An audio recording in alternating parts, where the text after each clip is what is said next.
Assalamu alaikum warahmatullah. This is Muhammad Mahfuz Rahman, Assistant Professor, Department of English, Muhammadpur Kendriya College, Dhaka.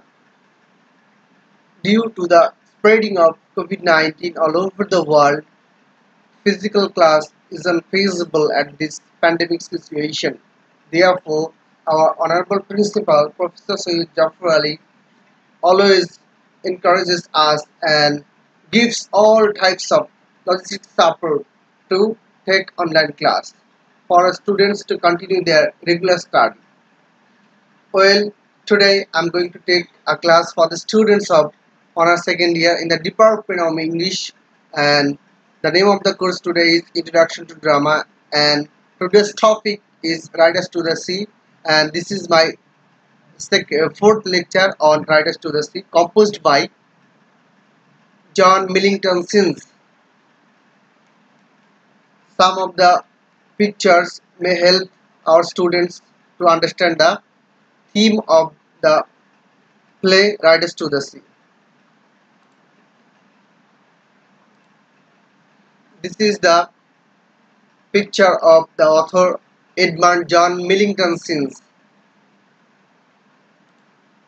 Here you see the protagonist or the main character of the play, Moria. Here you see that old woman is Moria, and she lost all her sons, her husband, her husband's father, and their father. The next picture we see that an Aran Islander is riding a horse, and the scenery is Aran Island. That means the northwest of Ireland. Here in this picture we see that girl is Kathleen, playing a role of Kathleen, and she was spinning wheels. This was their usual activities of that area, and that girl is Nora, the younger daughter of the family. And here in this picture we see that Nora collects the bundle of clothes from the young priest, and this bundle of clothes may be their missing brother Michael, and they were premonishing that their brother Michael is no more. In this picture we see that Moria is wailing, and she has no acquisition to God. She has no remorse. She has nothing complainant. Here in this scene we see that she was uttering, "No man at all can be living forever, and we must be satisfied. They are all gone now, and there isn't anything more the sea can do to me." Here in this play we see that the only antagonist is sea, and man cannot do anything against natural force. Today we are going to discuss the remaining part of summary of or theme of the play Riders to the Sea. In an island cottage off coast of Ireland, three women wait for news. Maria is resting in an inner room. Her daughters Kathleen and Nora work on household tasks. Michael, their brother, has been missing for days. As readers learn from Nora, Michael is only the latest of Maria's sons to be lost to the sea that also claimed her husband. Kathleen and Nora identify a drowned man's clothes as Michael's but hesitate to tell their mother the dark truth. When their only surviving brother, Bartley, enters the cottage, it is to announce that he will be sailing that night. Bartley is determined to go to the horse fair in Connemara despite the bad weather. Maria is anxious, asking him what's the price of 1,000 horse against a son, where there is one son only.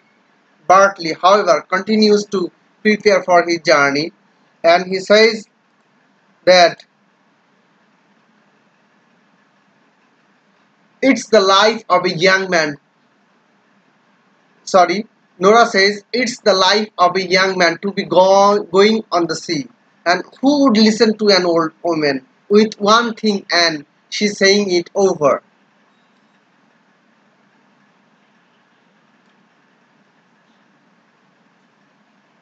When he leaves, Maria will not give him her blessing.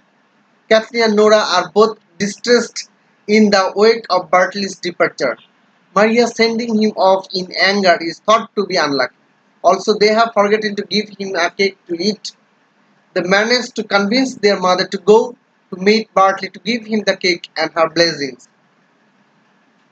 When Maria returns, she is greatly distressed. She met Bartley but couldn't give him her blessing as he passed with the family's 2 horses. She saw the ghost of his brother Michael behind him. She, Kathleen and Nora are all convinced that this is a portent.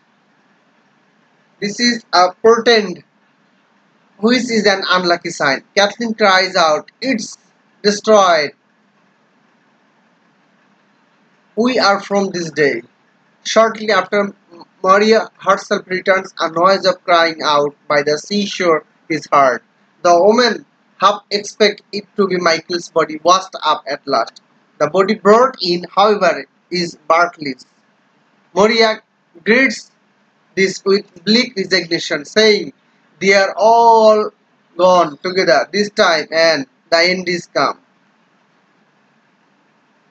The language of Riders to the Sea is notable for its economy and power, since himself spent time listening to and recording the distinctive speech patterns of the Aran Islands before writing the play Riders to the Sea. The rhythm of the play is defined by the rhythms of speech, which give the play a clear sense of place, time, and community. The characters use unusual turns of phrase. For instance, the young priest is after bringing them to mean the young priest brought them can seem strange to modern readers. They would have seemed just as strange to audience in 1940 Dublin and London. The language of Riders to the Sea belongs specifically to the fishing communities of the Aran Islands, since transforms it. For me, details add to the realism of the play. Simple words are used repeatedly, like they might be in the fairy tales. When Bartley is looking for a piece of rope, Kathleen says, "Give it to him, Nora. It's on a nail by the whiteboard.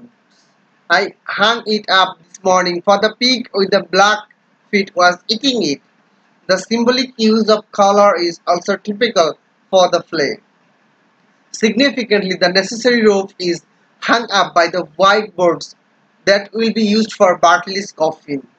Words often have double meanings in literature as well. When, for instance, Kathleen laments, "It's destroyed," he'll be surely means that Bartley will be hungry, but the words can also be read as the prophecy of his death.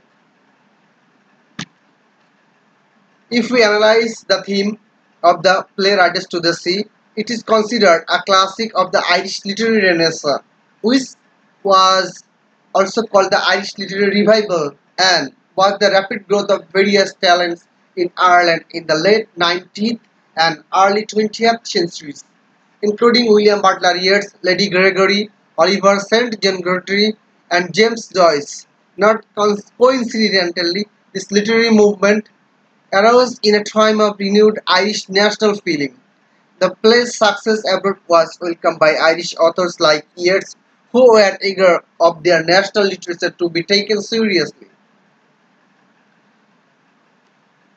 Riders to the Sea is a play by John Millington scenes in which Moria loses both of her surviving sons to the sea, which has already claimed 6 other relatives. Moria has already lost 6 loved ones to the sea: her father-in-law, her husband, and 4 of her sons. She has 2 surviving sons, Michael and Bartley. But at the end of the play, we see that she lost all her 6 sons. While Moria is sleeping, her daughters learn that Michael has drawn. They don't tell Moria or Bartley. Bartley rides off to find Michael. After learning that Michael is dead, Bartley is thrown by the horse and swept out into the sea, where he also drowns. The first of Synge's 2 masterworks, Riders to the Sea, didn't encourage censure or controversy when first performed the play, but it stands as a perfect articulation of themes and ideas that appear in later plays. Events take place entirely in a single room as 2 sisters, Kathleen and Nora, hide from their mother Maria the news that their brother Michael, a fisherman lost at sea, has washed ashore far north of their cottage. The remaining son, Bartley, sets off to sign on with another departing fishing vessel after Maria fails to persuade him to stay. No sooner is Michael's death confirmed than Bartley is thrown from his horse into the sea, where he also drowns. The complex appreciation that Synge held for nature is evident in the play. It is depicted as a grandly magisterial force that envelops and exceeds all life and human comprehensibility. It is seen as a cruel master, remorselessly taking life out of the world, leaving the destitute even more impoverished. As Moria reveals, she has lost 8 men in her life to the implacable forces of nature, and the same universal patterns that since detected on the Aran Islands are at play here. The setting and characters reveal Synge's interest in peasant's life, that means farmer's life, and the play offers a clear glimpse into the realities of a rural family. Details of domestic economy, farm duties, livestock trading, and fishing are presented with delicate precision. These activities, however specific as they are to those lives, are significant for revealing a broad human condition. All people must struggle against the contingencies of their lives and death. Nature's great inevitability visits everyone. The impulse to depict these people as quaint or noble is suppressed. Instead, the raw realities of life existence are placed squarely before the reader. The harassest of these realities is the sense of doom and forbidding that hovers about the play. The sisters resist accepting Michael's death until they examine the paltry remnants recovered from the ocean. Both Moria and reader know that he is dead, and when confirmation arrives, it comes as no surprise. Similarly, Maria fears for Bartley, and when returning from seeing him off, she narrates a sinister vision. As Bartley rides off on a white mare trailing a grey pony, Maria spies Michael's ghost astride the second horse. She is convinced that it is an evil omen, and indeed, shortly hereafter, neighbors arrive with Bartley's dead body. She expresses her hopelessness in the play's last lines. What more can we want than a grave for the dead? That means no man at all can be living forever, and we must be satisfied. Since this very view of religion is also subtly at play in Riders to the Sea. Nora tells Kathleen of the consolation that a young priest has offered, but in Synge's world, God is either a phantom of the imagination or a force absent from the lives of humans. In spite of all Maria's prayers, the well-meaning words of the priest, and the sprinkling of holy water, divinity doesn't prevail over the several inevitabilities of nature. Religion offers no hope and only cold comfort against the numbing pain of existence.